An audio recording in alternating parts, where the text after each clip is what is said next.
नमस्कार दोस्तों, आप लोगों का मेरे चैनल में आप लोगों का हार्दिक स्वागत करता हूं। मेरा नाम अर्पित कुमार इलाहाबादिया है। तो आज जैसा कि हम लोग जानते हैं कि हमारे देश के राष्ट्रपिता महात्मा गांधी जिनकी आज 155वीं जयंती मनाई गई है, तो आज उनके बारे में हम कंट्रीब्यूशन की उनकी बात करेंगे।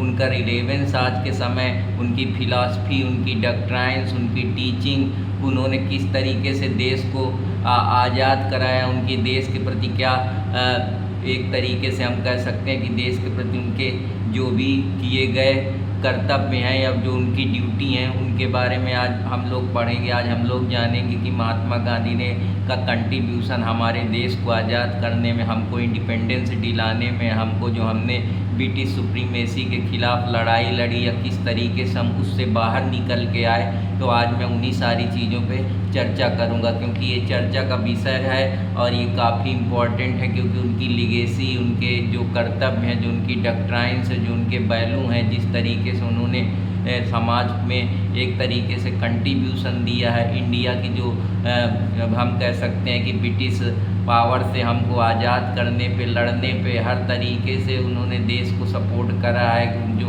उनकी फिलॉसफी है उनके बारे में हम बात करेंगे। तो महात्मा गांधी का जन्म आप लोग जानते हैं कि 2 अक्टूबर 1869 को पोरबंदर काठियावाड़ गुजरात में हुआ था। आज के दिन ही लाल बहादुर शास्त्री का भी दिन मनाया जाता है। बहुत सारे लोग इसके बारे में इनको नहीं पता है, बस उनको महात्मा गांधी के बारे में ही मालूम है कि उनका जन्म दिवस मनाया जाता है। तो वो सारी चीज़ें, जैसा कि उनका बड़ा एक फेमस कोट है महात्मा गांधी का, वो कहते हैं कि अगर आप अपने को ढूंढना चाहते हैं, आप अपने को सेटिस्फाई करना चाहते हैं, तो सबसे बेस्ट वे है कि आप अपने को अगर ढूंढना चाहते हैं तो आप अपने को लूज कर दीजिए किसी दूसरे इंसान की सर्विस के लिए, मानवता के लिए, एक सोशल काज के लिए, एक मोरल गुड के लिए, कॉमन गुड के लिए, जिससे आपके अंदर परिवर्तन होगा, आपका हृदय बदलेगा, आपके अंदर इथिक्स, मोरालिटी झलकेगी और आपके अंदर कुछ सब लोगों को सबका साथ सबका विकास, जो उनका फिलॉसफी है, ये सारी चीज़ें लागू होंगी। तो आज के दिन ये जब गांधी जी 1948 में मरे, तो गांधी जयंती को ऑफिशियली 1948 में डिक्लेयर कर दिया गया। हालांकि गांधी जी के लाइफ, उनके हानर, उनकी पीस और हारमनी के बारे में आज का दिन काफ़ी धूमधाम से मनाया गया।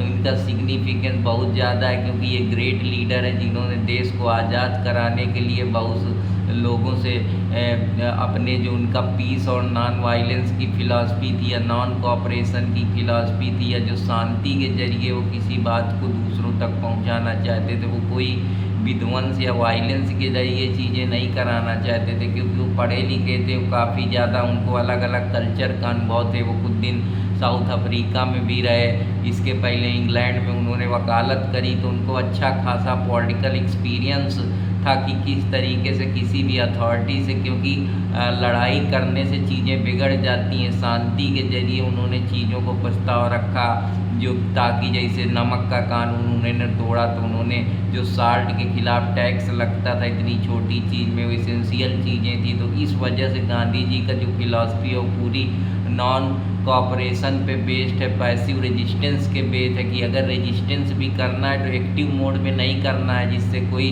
बहुत ज़्यादा इम्पैक्ट क्रिएट हो या लोगों को समस्या हो, या वो बातें हैं वो बिगड़ने की जगह, बनने की जगह बिगड़ जाए। तो उनका जो फिलॉसफी है वो बहुत इम्पॉर्टेंट रोल प्ले करता है। उसमें बहुत सारे बड़े बड़े उनके दिमाग में चीज़ें कहाँ से आई कि वो इतनी चीज़ों को एग्रेसिव नहीं थे। उसके पीछे उनका जो साइकोलॉजिकल माइंड था, पॉलिटिकल इन्फ्लुएंस था, बड़े बड़े फिलोसफरों का इन्फ्लुएंस था। जैसे उन्होंने लियो टॉल्स्टॉय, जॉन रस्किन की जब अनटू इज लास्ट पढ़ा, तो उनको ये समझ में आया कि परोपकार ही मानवता है। तो उन्होंने सर्वोदय नाम का कॉन्सेप्ट दिया, जहाँ वो सारे लोगों का वेलफेयर की बात करते हैं कि वेलफेयर ऑफ ऑल, उन्होंने जो उनके खिलाफ उनके डिस्क्रिमिनेशन देखा कि उनको कंपार्ट से एसी कंपार्टमेंट से बाहर कर दिया गया, फोर्सफुली रिमूव कर दिया गया, तो उन्होंने डिस्क्रिमिनेशन भी देखा। इन्हीं सारी चीज़ों से लड़ने के लिए उनके अंदर एक पॉलिटिकल थॉट पैदा हुए, एक आइडियोलॉजी बनी जो आगे चल के गांधीज़म इरा या गांधीज़म मूवमेंट जो है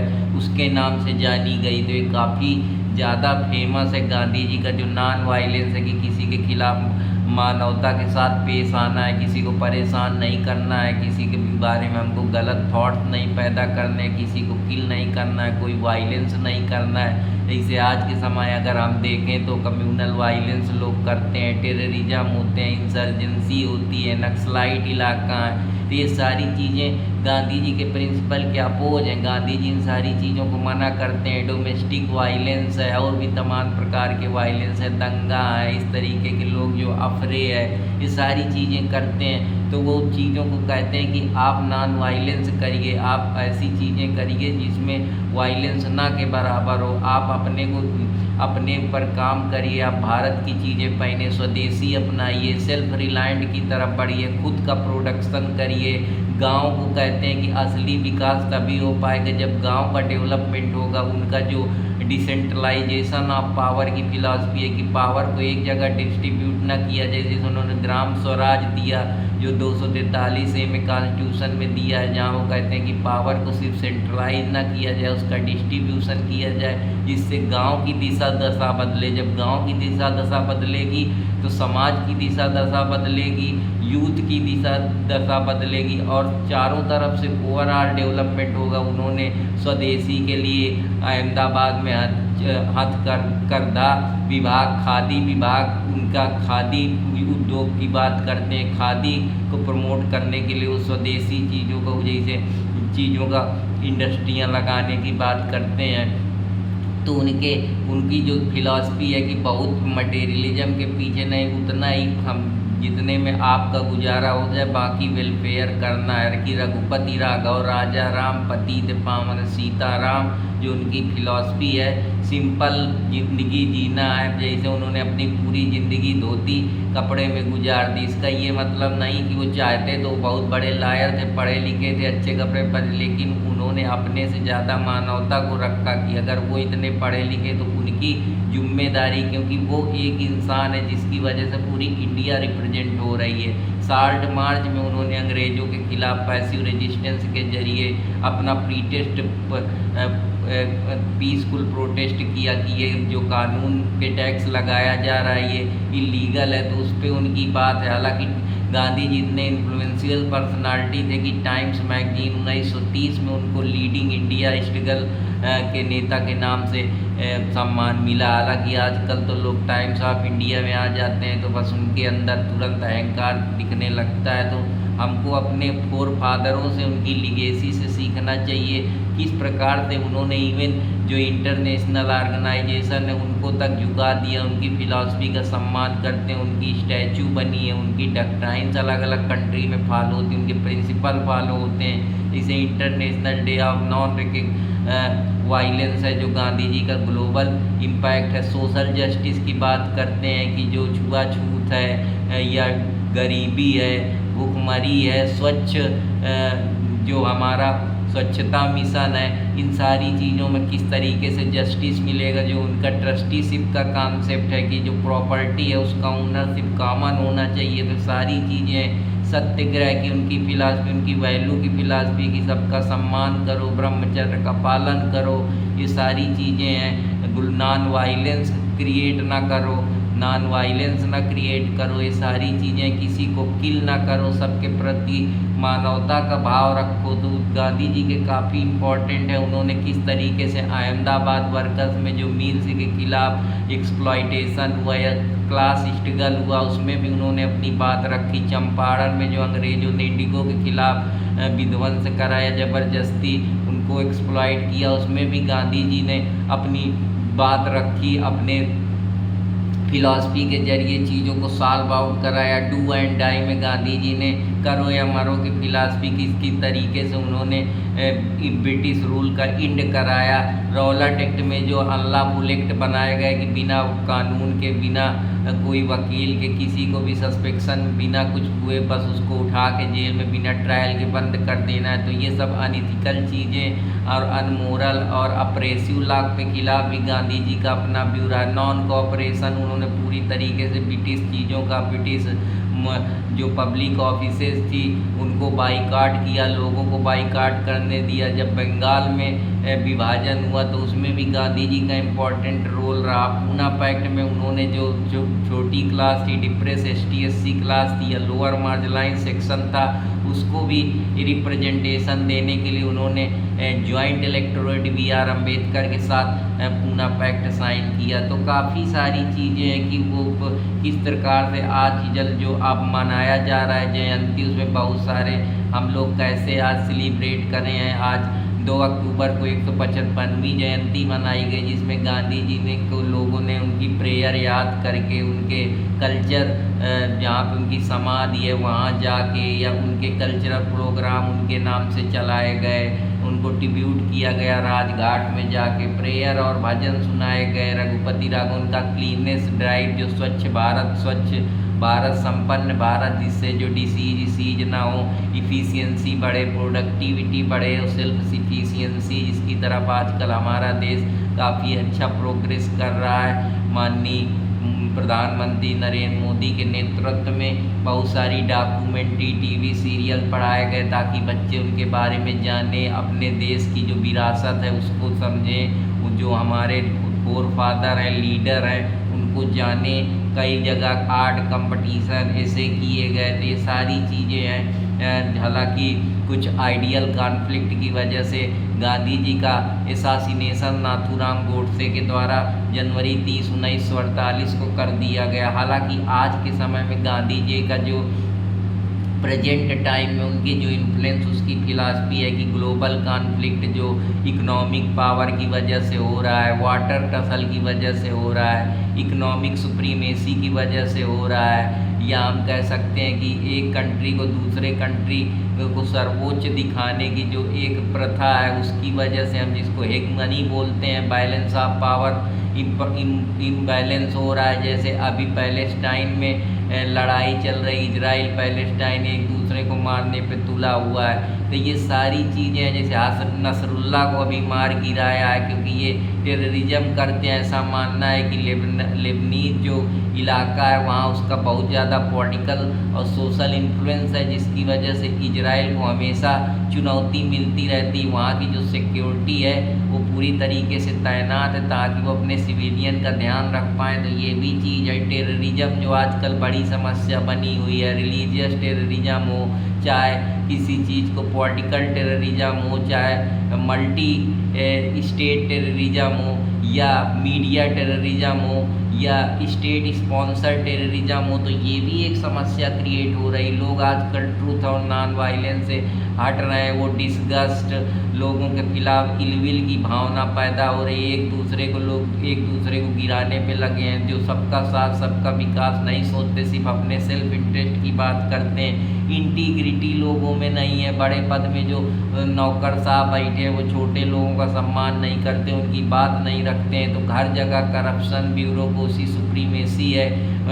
हर लोग बस किसी के अंदर मानवता नाम की चीज़ें नहीं बची। तो हमको अपने फोर फादरों से सीखना चाहिए कि हमारे जो पेड़ है वो किस तरीके से सींचे जाएं, जो हमारी आज की यूथ है उसको किस डायरेक्शन में लाया जाए, जिससे जो हमारी कंट्री का डेमोग्राफिक डिविडेंड है, साथ ही साथ जो हमारी इकोनॉमिक रिसोर्स की पावर है, या हम कह सकते हैं पॉपुलेशन डिविडेंड है, उसको किस तरीके से बढ़ाया जा सकता है। जो आत्मनिर्भर भारत की हम बात करते हैं, आजकल हम आत्मनिर्भर हो गए। इकोनॉमिक में हमारा बिलियन ट्रिलियन इकोनॉमिक जो हमारी बिजनेस है दूसरे कंट्रियों के साथ है। हम देश की दूसरी सबसे बड़ी अर्थव्यवस्था है। हमारी अर्थव्यवस्था हर तरीके से अच्छी है। हम आज जो हमारा प्राइवेट या पब्लिक सेक्टर है वो हाथ से हाथ मिला के काम कर रहा है। बिजनेसेज हमारे ट्रिलियन बिलियन में व्यापार कर रहे हैं। तो और जो सिचुएशन पहले थी, आधे से ज़्यादा लोगों को हमने गरीबी से बाहर निकाल लिया है, प्रॉपर रोजगार दिया है। हालांकि समस्या आज भी है, पर उनका धीरे धीरे सही विजन और सही एक गाइडेंस के साथ हम उन चीज़ों को बाहर कर देंगे। सस्टेनेबल लिविंग, एक जो हम सस्टेनेबल लिविंग की बात करते हैं कि हम पॉल्यूशन नहीं फैलाएंगे, हम ओवर एक्सप्लॉइटेशन रिसोर्स का नहीं करेंगे, हम बेहतर तरीके से रहेंगे, हम कोई चीज़ ऐसा कंजप्शन नहीं करेंगे जो हमारे इन्वायरमेंट, हमारे ओजोन परत को, हमारे क्लाइमेट चेंज को दिक्कत पैदा करे, या हमारे जिसकी वजह से हमारे थर्मल हीटिंग क्रिएट हो, उसकी वजह से प्रॉब्लम रेडिएशन की, ह्यूमन हेल्थ की। इनको हमको एक तरीके से सस्टेनेबल डेवलपमेंट का जो हमारा गोल है या एसडीजी गोल बना है, या कैसा हम फ्यूचर चाहते हैं, जो हमारा रियो कॉन्फ्रेंसेज हुआ या नैरोबी कॉन्फ्रेंस हुआ या वर्ल्ड वाइड इन्वायरमेंट से रिलेटेड काम अलग अलग इंटरनेशनल संस्थान है, वो भी कहीं ना कहीं इन चीज़ों की बात करते हैं। तो गांधी के प्रिंसिपल से काफ़ी मिलती जुलती चीज़ें हैं। डिप्लोमेसी, हमको लड़ाई नहीं करना है, हमको वारफेयर के जरिए हमें डायलॉग करना है, हमें डिबेट करना है, हमें डिस्कशन करना है और चीज़ों को सॉर्ट आउट करना है। एक सॉफ्ट डिप्लोमेसी अपनानी है, हार्ड डिप्लोमेसी नहीं अपनानी, क्योंकि कोई भी एक कंट्री एक दूसरे के संबंध के बिना नहीं चल सकती है प्रॉपर। उसके लिए हम जो लीडर हैं वो बातचीत करें, बातचीत करने के जरिए हर चीज़ का समाधान होगा, नहीं तो फिर वही थर्ड वार की समस्या आ जाएगी और प्रॉब्लम क्रिएट होगी।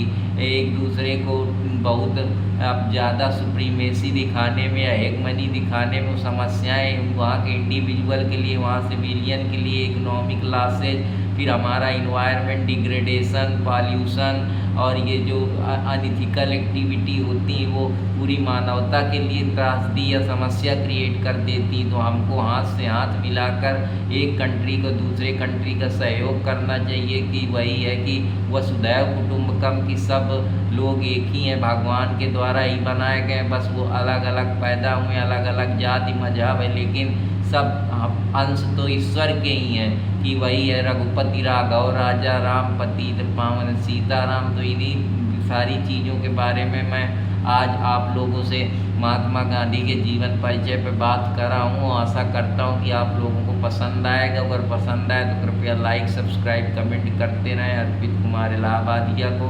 तो फिर कुछ नए टॉपिक के साथ कल मुलाकात होगी।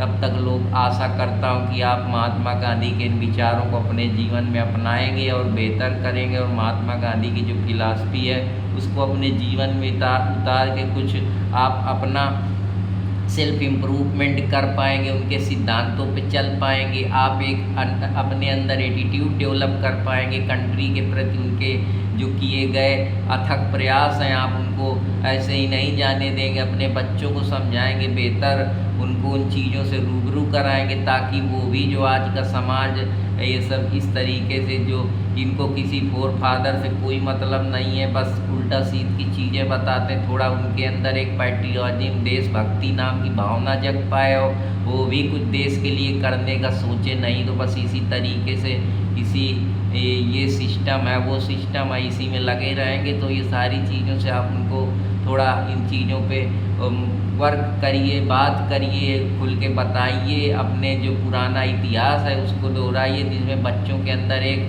देश प्रेम की भावना जगे। तो इन्हीं सारी शब्दों के साथ मैं आज के लेक्चर के लिए विराम लेता हूं। तो फिर मिलूँगा कोई नए टॉपिक के साथ। तब तक आशा करता हूं कि आप सब लोग अच्छे होंगे, और कृपया मेरे चैनल के साथ जुड़ें और लाइक, सब्सक्राइब, कमेंट करते रहें। धन्यवाद। जय हिंद दोस्तों।